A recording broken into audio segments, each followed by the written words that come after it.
الحمد لله الذي أمرنا بالاتحاد والاعتصام بحبله المتين.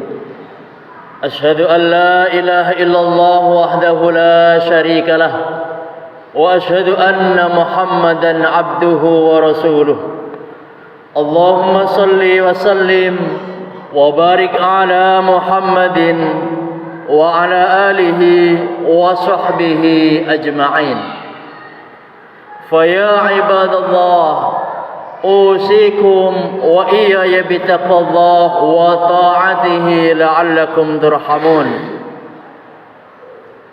قال الله تعالى في القرآن الكريم: والعشر إن الإنسان لفي خسر إلا الذين آمنوا وعملوا الصالحات وتواصوا بالحق وتواصوا بالصبر. وقال النبي صلى الله عليه وسلم: لا يؤمن أحدكم حتى يحب لأخيه ما يحب لنفسه. صدق الله العظيم وصدق رسوله النبي الكريم ونحن على ذلك من الشاهدين.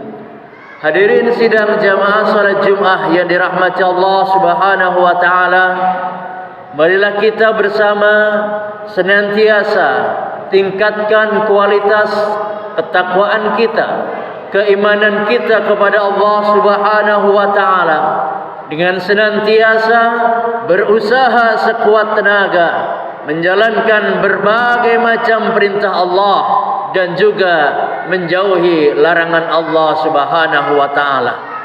Mudah-mudahan apa yang kita ucapkan hari ini, yang kita lihat dan yang kita kerjakan semuanya bernilai ibadah di sisi Allah Subhanahu wa taala. Salawat salam kita sampaikan ke junjungan alam Nabi besar Muhammad sallallahu alaihi wasallam, kepada keluarga dan para sahabatnya. Semoga kita kelak mendapatkan syafaatnya di hari akhir. Amin ya Allah ya Rabbal alamin. Hadirin sidang jamaah Jumat rahimakumullah, diriwayatkan dari sahabat Anas bin Malik radhiyallahu anin Nabi sallallahu alaihi wasallam qala: la yu'minu ahadukum hatta yuhibba li akhihi ma yuhibbu li nafsihi. Rawahul Bukhari wa Muslim. Dari Anas bin Malik radhiyallahu dari Nabi sallallahu alaihi wasallam bersabda, tidak sempurna iman salah seorang di antara kalian sampai ia mencintai untuk saudaranya apa yang ia cintai untuk dirinya sendiri. Hadis riwayat Bukhari dan Muslim. Para jamaah sekalian yang dirahmati Allah Subhanahu wa taala, hadis ini adalah satu hadis yang ada di dalam satu kitab Al-Arba'in Nawawi, yang kemudian juga hadis ini menuntun kita pada kesempurnaan iman dengan berusaha mencintai untuk saudara kita apa yang kita cintai, apa yang ia cintai untuk dirinya sendiri.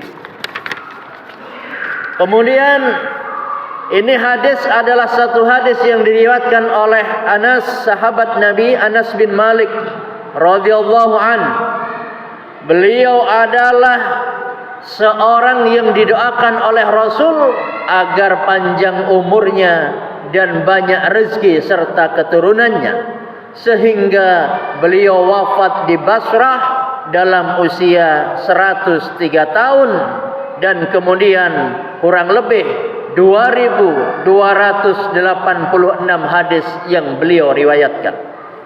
Hadis ini merupakan salah satu pokok ajaran Islam tentang akhlak dan iman sosial. Rasulullah sallallahu alaihi wasallam menjelaskan bahwa tanda kesempurnaan iman seseorang adalah memiliki rasa cinta, memiliki empati dan keinginan kebaikan bagi sesama. sebagaimana ia menginginkan kebaikan untuk dirinya sendiri. Dengan kata lain, iman yang benar bukan hanya hubungan vertikal antara seorang hamba dengan Allah Subhanahu wa taala, tapi juga tercermin dalam hubungan horizontal, hablum minan nas, yaitu hubungan dengan sesama manusia. Para jamaah sekalian yang dirahmati Allah Subhanahu wa taala, maka dari hadis tersebut muncullah bahwa ukhuwah imaniyah adalah persaudaraan yang terjalin karena kesamaan iman kepada Allah dan Rasul-Nya, bukan karena faktor sedarah, bukan karena satu suku, bukan karena satu bangsa atau kepentingan duniawi. Hubungan ini dibangun atas dasar akidah Islam yang sama, di mana setiap muslim dipandang sebagai saudara seiman.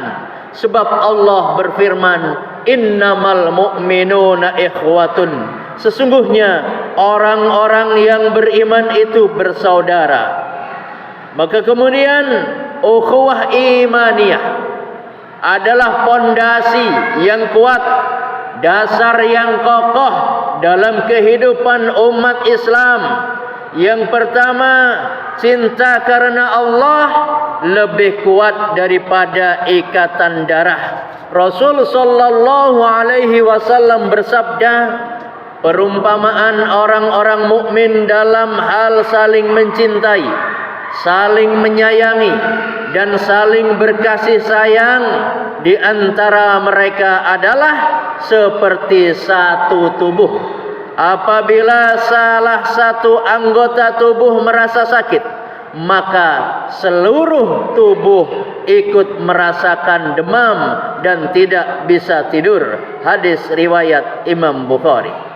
Rasulullah menggambarkan kepada kita bahwa umat Islam seharusnya memiliki rasa kepedulian, rasa empati yang tinggi satu sama lain. Ketika satu bagian umat menderita di negara yang berbeda, yang lain turut merasakan dan berusaha membantu sebagaimana tubuh yang ikut merespon ketika satu anggotanya sakit. Yang kedua, ukhuwah imaniyah akan membangun kekuatan persatuan umat Islam, sebagaimana Nabi menyatakan, al-mu'minu lil mu'mini kal bunyan yashuddu ba'duhu ba'da. Seorang mukmin terhadap seorang mukmin yang lain adalah seperti sebuah bangunan yang satu menguatkan yang lainnya.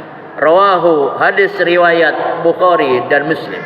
Rasulullah sallallahu alaihi wasallam mengajarkan bahwa hubungan antara orang muslim yang beriman harus saling memperkuat dan mendukung, sebagaimana batu bata dalam bangunan yang saling menopang agar bangunan itu kokoh. Ini menggambarkan pentingnya persatuan, solidaritas, dan juga kerjasama di antara sesama muslim dalam kehidupan kita. Yang ketiga, ukhuwah imaniyah akan menghindarkan perpecahan dan permusuhan. Sebab ukhuwah menuntut agar setiap muslim menjauhi ghibah, menjauhi fitnah, dan menjauhi permusuhan.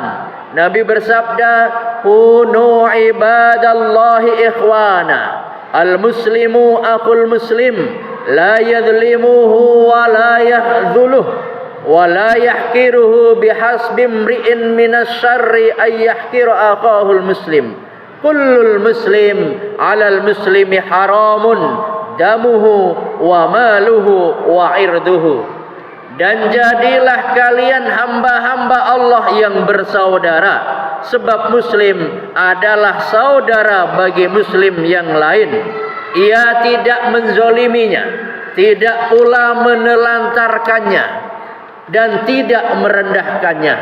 Cukuplah seorang dianggap berbuat jahat apabila ia merendahkan saudaranya sesama muslim, setiap muslim atas diri muslim yang lainnya. Itu haram, tidak boleh dilanggar darahnya, hartanya, dan juga kehormatannya.